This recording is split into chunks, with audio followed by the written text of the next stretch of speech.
Now अब हम यहाँ पे न्यू चैप्टर स्टार्ट करेंगे which is integrals I mean is integration class 12 mathematics और ये है पार्ट बी में पहला chapter.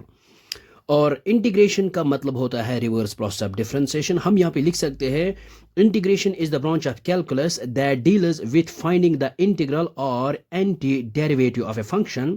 It is the reverse process of differentiation. So in differential calculus we are given a function and we have to find its derivative, but in integral calculus we are given a derivative and we have to find its function. Simple meaning ये होता है कि differential calculus में हमारे पास एक function होती है given और हम वहाँ पे फाइंड आउट करते हैं रेट ऑफ चेंज मीनस डेरिवेटिव। लेकिन इंटीग्रल कैलकुलस में हमारे पास गिवन होता है डेरिवेटिव और हम वहाँ पे ढूंढते हैं ओरिजिनल फंक्शन, तो तभी हम इसको बोलते हैं रिवर्स प्रोसेस ऑफ डिफरेंशिएशन। यानी हम यहाँ पे बोल सकते हैं integration is the process of finding the original function from its derivative. तो मान लीजिए for example we know that mathematically D by D of for example ये है कैपिटल एफ एक्स। जब हम डेरिवेटिव फाइंड आउट करें तो ये बन जाएगा स्मॉल एफ एक्स। तो यहाँ पे हम लिख सकते हैं ये है D F of x which is equal, ये आएगा ये एफ एक्स और इस डी एक्स को यहाँ पे मल्टीप्लाई करते हैं। सो ये आएगा हमारे पास एफ एक्स और इस डी को यहाँ पे डिवाइड करते हैं, ये आएगा 1 बाई डी और ये आएगा ये small F x D X. और अगर हम डी रिप्रेजेंट करता है यहाँ पे डिफरेंशिएशन मीन्स डेरिवेटिव और 1 बाई डी यानी इसका उल्टा जो है इसको हम बोलते हैं यहाँ पे एंटी डेरिवेटिव, यानी इसी को हम यहाँ पे बोलते हैं इंटीग्रेशन। और इसका जो सिंबल है वो आता है ये, इसको हम बोलते हैं यहाँ पे इंटीग्रल। और ये है F of X D X और यहाँ पे है एफ ऑफ एक्स प्लस आता है यहाँ पे सी और सी जो है C is constant of integration, यहाँ हम बोलते हैं arbitrary constant. So integration of F of X D X, ये जो हमारे पास ओरिजिनल फंक्शन है F of X plus C is the arbitrary constant, यहाँ हम बोल सकते हैं कांस्टेंट ऑफ इंटीग्रेशन। और डी एक्स जो है D X is the variable of integration. तो फॉर एग्जाम्पल हम यहाँ पे लेते हैं we know that D by D x of sin x और we know that differentiation of sin x is cos x.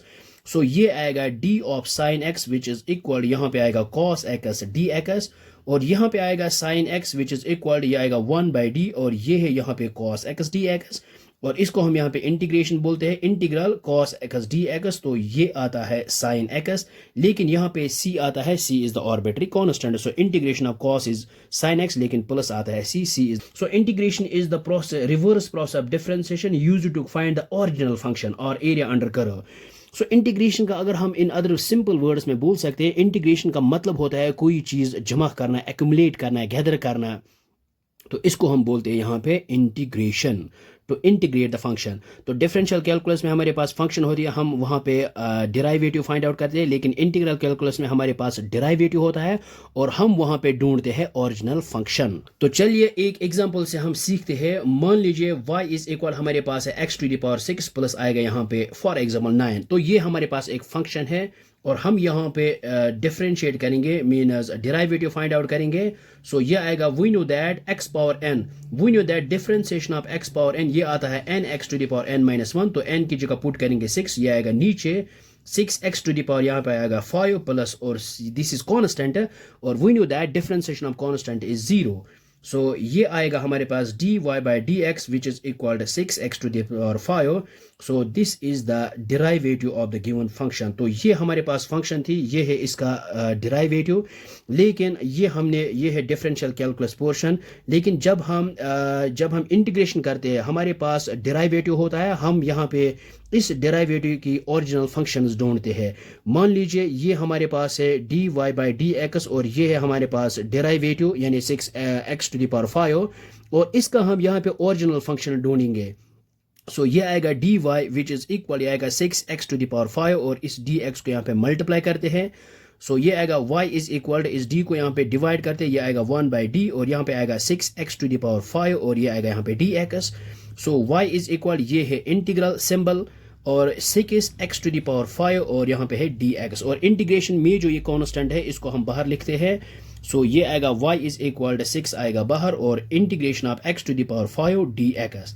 लेकिन यहाँ पे हम यूज करते हैं वी नो दैट जिस तरह डिफरेंशिएशन में हम करते हैं x to the power n, ये आता है n x to the power n minus one, वही हम इंटीग्रेशन में जब हम x पावर n इसका इंटीग्रेट करते हैं, ये आएगा x to the power n plus one divide by n plus one, और प्लस आता है यहाँ पे c is the arbitrary constant है, या फिर आप बोल सकते हैं कांस्टेंट ऑफ इंटीग्रेशन।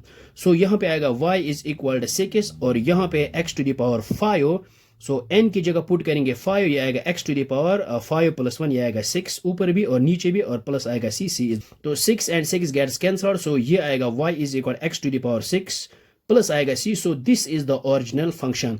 तो ये c क्या है, c है यहाँ पे ये जो है 9, तो c यहाँ पे 9, तभी हम इंटीग्रेशन में यहाँ पे c लगाते हैं, c is the constant of integration. तो ये जो c है ये कोई कुछ भी हो सकता है, 9 10 कोई भी रियल नंबर हो सकता है, तभी हम integration is the reverse process of differentiation बोलते हैं। तो डिफरेंशियल कैलकुलस में हमारे पास फंक्शन होते हैं, हम यहाँ पे फाइंड आउट करते हैं rate of change in mean as derivative of the function, लेकिन इंटीग्रल कैलकुलस में हमारे पास गिवन होता है डेरिवेटिव, और हम इस डेरिवेटिव की ओरिजिनल फंक्शन ढूंढते हैं। सो तभी हम इसको बोल सकते हैं रिवर्स प्रोसेस ऑफ डिफरेंशिएशन। तभी अगर हम एग्जांपल के तौर पर लेते हैं, we know that d by dx of tan x, और differentiation of tan x is sec square x, और integration of sec square x आएगा वापस tan x और प्लस आएगा c, या ये हम इस तरह से भी लिख सकते हैं d of tan x which is equal, ये आएगा sec स्क्वायर x और dx आएगा साथ में, और यहाँ पे आएगा ये tan x which is equal, ये आएगा 1 by d और ये आएगा sec स्क्वायर x dx। सो तभी ये आएगा इंटीग्रल ऑफ, यहाँ पे आएगा sec स्क्वायर x dx, और ये आएगा यहाँ पे tan x, लेकिन प्लस आता है c is the arbitrary constant.